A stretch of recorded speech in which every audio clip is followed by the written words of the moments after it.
Romance fantasies written by women are about male servitude. It's very dehumanizing for men. And just to show you what I mean, we're looking at this video that was done by Full Meta Analysis, FMA. Okay, there's going to be a lot of disappointed Full Metal Alchemist fans that show up at this channel. Okay. But she's going to tell a lie from the beginning. Seen a huge uptick in fantasy romance. As someone who loves fantasy in all its different forms, whether they be books, anime, video games, or movies, watching the split between fantasy and fantasy romance has been fascinating. Where once fantasy was criticized for having female characters that only seemed to serve as side characters, often in the form as an accessory to or love interest for a male character, now we Well, that's bad, right? So when the woman is a side character for the guy and the guy's prominent, that's bad. That's what they're critiquing, right? So they're basically saying men can't have what women want or women have, right? see the genre not only consistently turned to for those in the mood for a tension-filled love story, but also used as inspiration for other mediums and genres. Take, for instance, the recent success of the movie Anyone But You, or the constant Yeah, well, we'll get ahead of this because first of all, she's going to talk about Spy and Family, right? It's very popular. I've seen some of the episodes. It's great. But why? Because it was written by a guy. There he is, Tetsuya Endo. And that's why the male character was treated with respect, right? Usually most of these romance stories are a copy paste. They're written by women and they suck. Come on, right? Well, we'll bypass this because I want to get to the meat of this. Here we are. 631.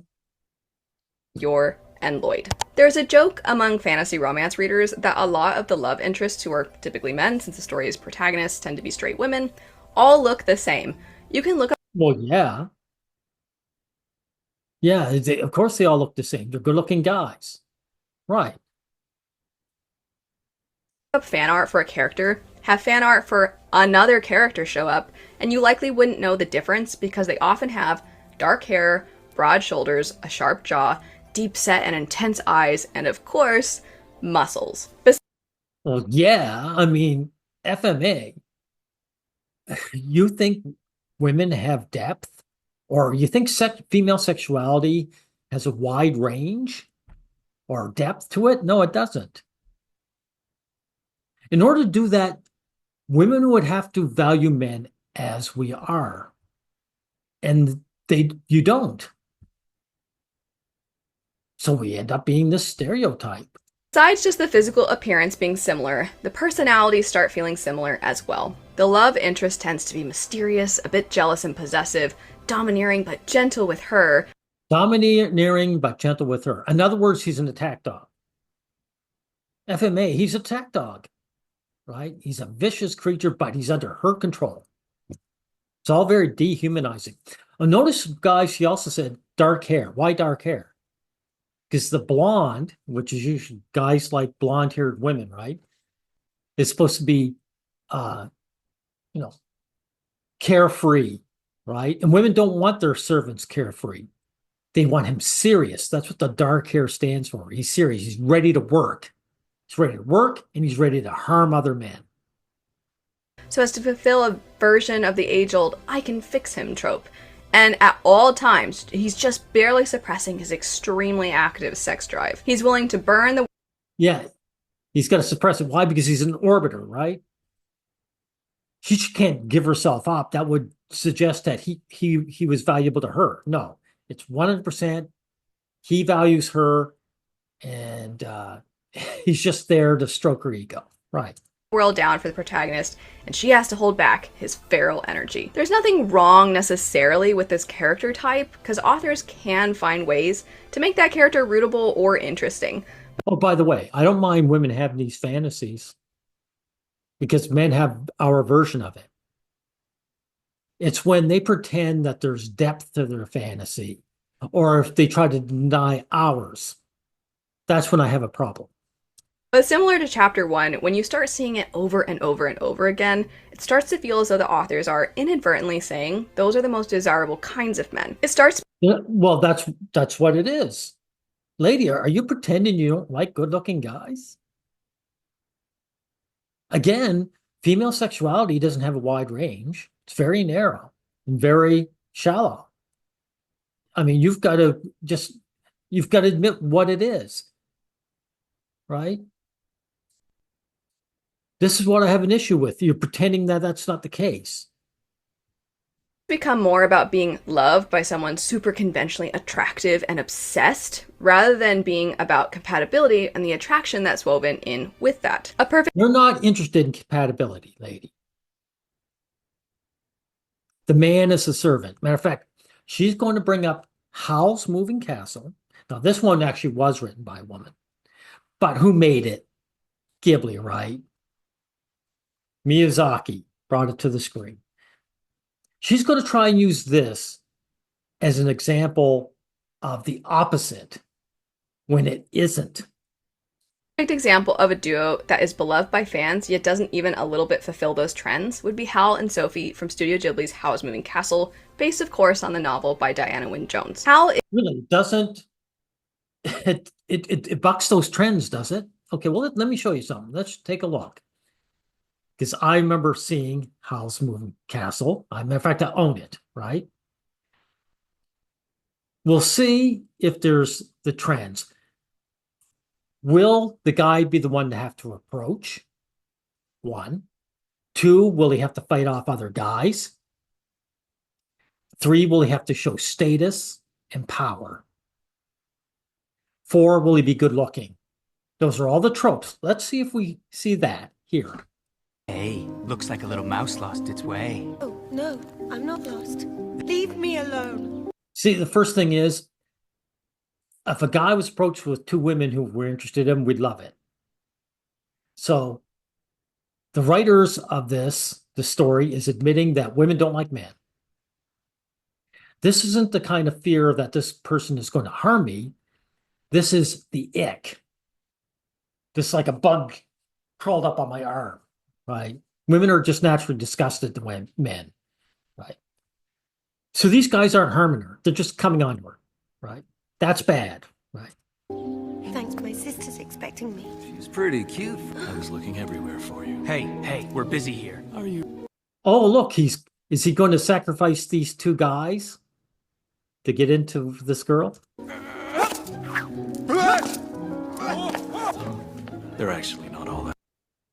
He's right. They actually aren't all that bad. They're not bad at all. They're just coming on to her. They're trying their luck. And they know they have to be persistent if they want a chance. The point is, so he had to be the one to show up to her. She didn't approach him. Number 1. 2, he had to sacrifice 2 men. 3, he's conventionally attractive. 4, look at his clothing. He's showing off status. This is Beauty and the Beast, by the way, guys. And was the Beast was ugly, right? But the Beast owned a castle. This guy owns a castle, right? Not bad. Just going to the bakery. Don't get alarmed, but I'm being followed.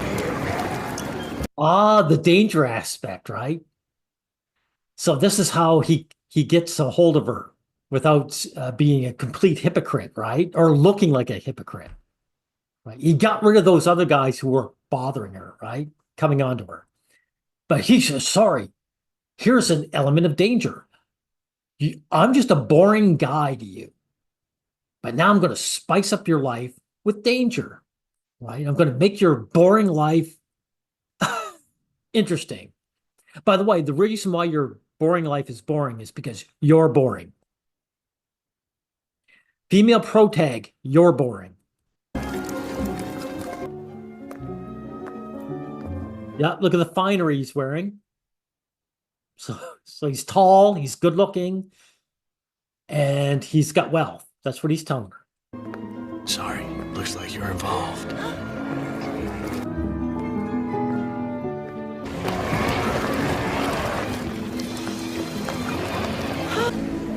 Now, And he can fly. He has power. He's got it all. He's got it all. How is this any different from the tropes this woman was talking about? It's not. Sorry, get this back up. Is, in every sense of the word, flamboyant. He's a tad dramatic, quite vain, and at times almost innocently boyish. However, He's quite vain and he's boyish, so he's not a fixer-upper then, is he? So he's got this dangerous guy who she can fix. How is this not fitting that stereotype? FMA, how's that not fitting the stereotype? he also has strong convictions, ones that lead him to be very self-sacrificing if it means protecting people from the horrors of greed and war. In many There you go, self-sacrificing. He's a servant. Now, the female in men's fantasy, she doesn't have to be anything like this. She just has to be her. Hey, what did Sophie, that's the protag here, guys, what'd she have to do? Nothing. She's not protecting anyone. She doesn't have to fly. She doesn't have money. She's just herself. So romance is one-sided. There's no equality to it whatsoever. ways, he's the exact opposite of the stereotypical love interest. Bullshit. He fits every trope that there is. How come he's not shorter than her? Look, again, it's the Beauty and the Beast. He's turning into a beast, and she's going to rescue him from himself just by being the special little girl that she is. Oh, by the way, in this story that a woman wrote, she also has a sister who's better looking than her, and she gets all the male attention, and she doesn't get any. So it's a girl fantasy who can't compete with other girls. The very top guy out there comes and says, I'll be your guy. All those other guys, they didn't realize what they were missing out on, right? Total female fantasy. Now, I'm going to get to another one. This is a great one I saw. Whisper of the Heart by Miyazaki again, right? And this is a male fantasy, by the way, everyone. This is a male fantasy. Because you'll notice the guy's completely ordinary. And they actually love each other for who they are. That's a male fantasy. Don't quite know how, and that can be somewhat endearing. Can sometimes overreact a bit because they've never felt the feelings they're having, or they can try really hard to seem aloof because this is a male fantasy right here, right? She's cute and ordinary. So is the guy. He's not a bad-looking guy, but he's completely ordinary. He's not tall. He's not wealthy. He doesn't have power. He's not a bad boy, but the girl gets to like him for who he is. Now, don't get me wrong. We have our fantasies of the opposite, right? Like the harem anime, where the girls act like the guys do in female romance, right? But even the moderate stuff, where is it here? Even moderate stuff like this is a male fantasy.